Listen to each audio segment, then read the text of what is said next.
I visited a friend in Plymouth and I met Lucy, the program leader, by coincidence, and I started talking and she showed me some of the student work and I just like fell in love. So when we went out, I told my friend, can you take a picture from me here? And he took the picture and sent it to my mom. This is my new school. And I decided to move.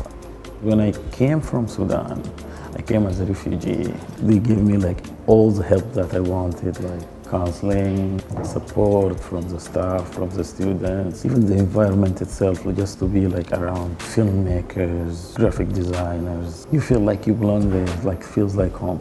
Since I came to UK, all my films were about my experience as a refugee in the UK. One of them got 4 awards called James Pipa Charlie. So it's the last day of Ahmed Mrabit's life. Ahmed Mrabit was a French policeman who happened to be a Muslim, and he was defending the newspaper, and he was shot twice in the chest by those terrorists, and nobody mentioned anything about him. It was more about like attacking all Muslims and recognizing his sacrifice. So we decided to make it for him.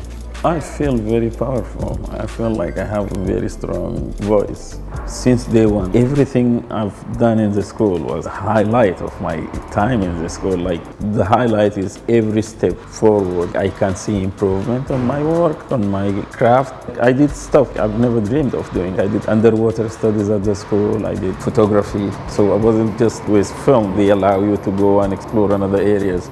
I collaborated with everyone in the school, from jewelry to photography, so it was really good to have all these creative people around you and be there for you.